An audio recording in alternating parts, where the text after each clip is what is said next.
Okay, my name is Derek, and today I'll be talking about why transgender women should not participate in women's sports.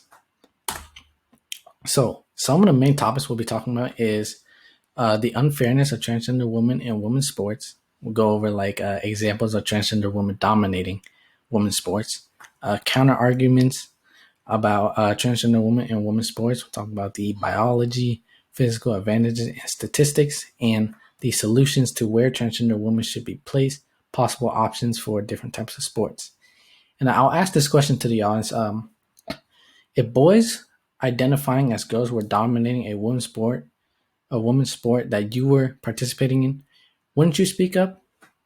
But first, let's talk about the record holder. So this person was a biological male at birth, but they never won anything as a male in men's cross country. However, I believe 3 years after, just not winning anything, they switched genders.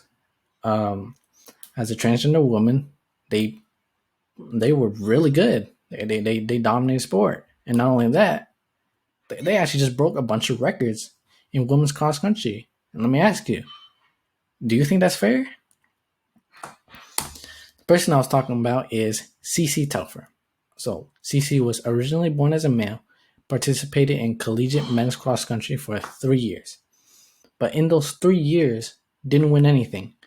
No championships, no medals, nothing. They just weren't very good as a male. But after the third year, she switched genders to a woman and then joined the women's cross country team. Now, in that one singular year that she was eligible to run, she was pretty good. She was really good, actually.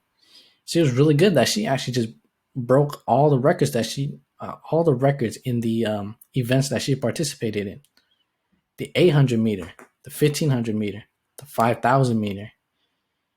And I mean, I don't know what you think about this, but I know this is not fair to me that a male that I know that competed at a very high level just decided to just join my sport, even though you're not a biological woman, and just dominates it and destroys records, actually. I don't think that's fair. But let's look at the other side of it. Talk about Selena Soul. Now, Selena was a cisgender woman, high school runner. She held 5 separate records in high school. But the catch of it is that she lives in Connecticut. Why is that important? Well, in Connecticut, they allow athletes to compete based on their gender identity rather than biological sex. So what does that mean? So if you claim to be a woman, then you can participate in women's sports. Even if you're a boy, you can just, identify yourself as a woman, and then you can participate in women's sport. So she was pretty good, but in the years that she didn't qualify, those years, boys that identified as girls actually took the spots above her. Now let me ask you this. If you were a cisgender woman, you worked day and night and worked hard to earn medals, championships, anything. We're talking records now. And all of a sudden, boys identified as girls in a girl sport just decided to take your spots away and erase your chances to winning anything else that singular year. And you would not feel any type of way about that. That's I would definitely feel some type of way about that, because that, in my opinion, that's just not fair. This is a women's sport, and then you got boys identifying as girls dominating my sport. That's not fair. Another example we'll have is Gabrielle Ludwig. Now, Gabrielle was a transgender woman that was born a man, played women's college basketball, and she was 6'8" for Mission College. Now, she dominated. She was pretty good, averaged 15 rebounds per game. And, of course, those 15 rebounds come from her height, and the height is the biggest advantage, which comes from being a male. Now, let's go over some statistics that are important for this. The average height for a biological woman playing center NCAA is 6 foot. Now, look at this. Oh, yeah, this stat comes from NCSA Sports, by the way. She's 6'8". That's like pro level height. We're talking like the best basketball players in the world kind of height. And then we just got some biological woman just being only 6 foot. That's a crazy advantage. That's 8 inches of advantage right there, especially in a sport where physicality matters.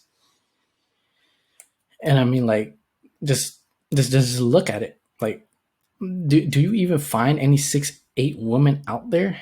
You hardly can't find anybody like that. Even males, you can't even find that like that. Like this is like just dominating sport just because you can. Because hey, my height is like my height is crazy. Let me just dominate sport because I can. I mean, let's look, like we can just compare right here too from the same stat from NCSA Sports. Average height for biological man playing point guard is 5'11". Now, point guard is normally the shortest player on the court compared to center, which is the tallest. And I mean, we can look at it: biological man to biological woman, 6 foot to 5'11". I mean, you can always find a male that can be tall enough to compete in biological women's basketball for sure. Like, I mean, I could definitely. I'm only 5'9". I mean, I could just pick up a ball and say, "Let me play." I mean, I could fit the height. I could probably fit the physicality too, because I mean, like, it's probably not that crazy because I'm a male and I'm probably built better for sports. That's just what it is. You can't really deny that. But there is a clear advantage when you have biological men playing against biological women in terms of just height, physicality, and physical sports like basketball. Now, going some counter arguments. Uh, this argument from Scientific American by Jack Turbin in March 2021. I paraphrase it, and he basically, throughout the article, he says like transgender women are not severely disadvantaged by a transgender woman. Like, he says like transgender women has never really like done anything amazing in women's sports. Which I mean, I heavily disagree. Just going through the examples I just went through, like those people were dominating sports. Like they were really good. Like they were beating out the best cisgender woman out there, and that's just not true. But take a look at this statistic. So, I mean, you don't have to actually just know what's happening, but you can just see. Like you don't need to know what's happening, but just seeing it is like I don't even need to like give you the whole wraparound on what's happening here. But like the strongest male to the strongest female athlete is crazy. That like it's not close at all. I mean, the male's median is actually close to the strongest female athlete, and that just shows the force, the physicality that males have are just way stronger than biological women. So like just looking at the stat, is this even fair? That like is this fair to even just have males even allowed in a women's sport when you know for sure that biological men have physical advantages over biological women? There's no way.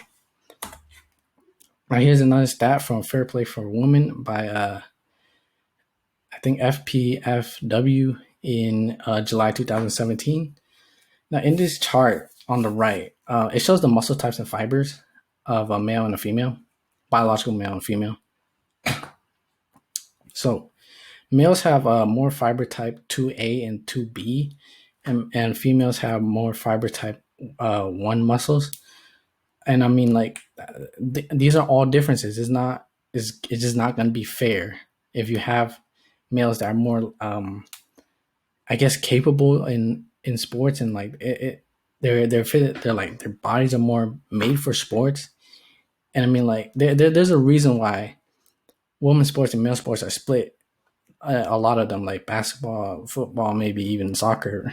It's just not fair to have certain people have more advantages, you know, when they're supposed to be separated by different sports. So another argument I've actually heard a lot about transgender women in sports is that trans women are really women, therefore they should compete against women. I understand this completely. Recognizing the humanity of transgender women is important. Transgender women are important. They deserve same rights. They viewed as equals. Yes, that's fine. I agree with that. But this is sports. We gotta see the other side. To keep things fair, to keep everything fair, we gotta consider one side and the other side to make things fair. Now, is it fair in a women's sport to have men competing against biological women when you know for sure that biological men have more advantages over biological women? Is that fair? There's no way. No, it's not fair. Like having men in women's sports just takes out the value and the purpose of even dividing the sports by genders. Like why do you even divide, football, men's football to women's football if you know, or why divide them when you know that there's physical advantages, and then you're just gonna let them get away with that? There's no point of having divides. You might as well just combine them together and just say it's not fair. Now you might ask, if I don't want transgender women in women's sports, then where should they go? They should go into, in my opinion, male sports. Now, it just makes all the sense. Biological males should stay in male sports. At that point, it's just, they all have the same advantages. Muscle types, it's all fine. It's just all up to genetics at that point. Then, then it's like at least balance. It'll be fair and balanced. Just based on physical advantages and disadvantages, you just can't let transgender women be in women's sports and just allow them to play in male sports and male sports only. All the traits, biology, everything, it just makes the most sense to keep them in male sports. Or this other option, which I don't like this one more than the first one, but it's always an option that you can always just keep open, just purely transgender sports. I guess you could just have transgender women in a different space from male and females completely, and just make it fair and even. I guess it won't be completely even or fair, I guess, but at least it matches up with belief, I guess. And it probably won't be as severely advantaged or disadvantaged if you just have this instead. Because you don't want situations like Chelsea Mitchell. This article from Alliance Defending Force Legal. Chelsea Mitchell was a high school track athlete, and she competes in Connecticut also. And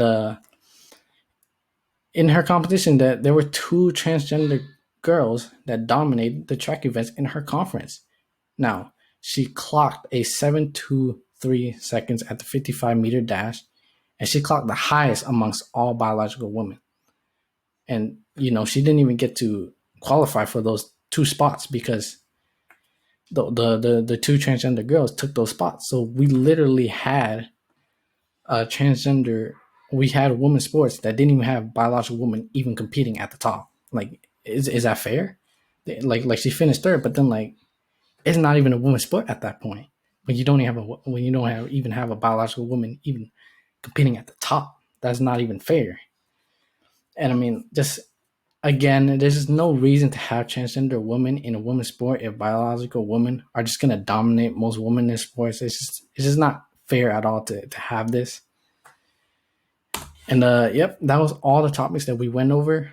We went over unfairness of transgender women in sports, counter arguments about transgender women in sports, solutions to where transgender women should be placed. I have to ask. I'm gonna have to ask you again: if boys were participating as girls in a women's sport, wouldn't you speak up? For my parting statement, I would like to say this though: transgender women and transgender people in general should be viewed as equals. They all have the same rights as any gender, male or female or anything else. They all are the same and they deserve to be seen as the same. But when it comes to transgender women and women's sports, and we're talking about sports like these, not like esports where we're talking about controllers, video games, anything like that. No, we're talking about physical sports mainly. It's just not fair to have transgender women competing against cisgender women, knowing the physical advantages that are just given to biological men. And just keeping it simple, no matter what you believe about, transgender women deserve this or this or this or that. In sports, biological or biology is more important than belief. Therefore, it is unfair for biological males to compete against cisgender women.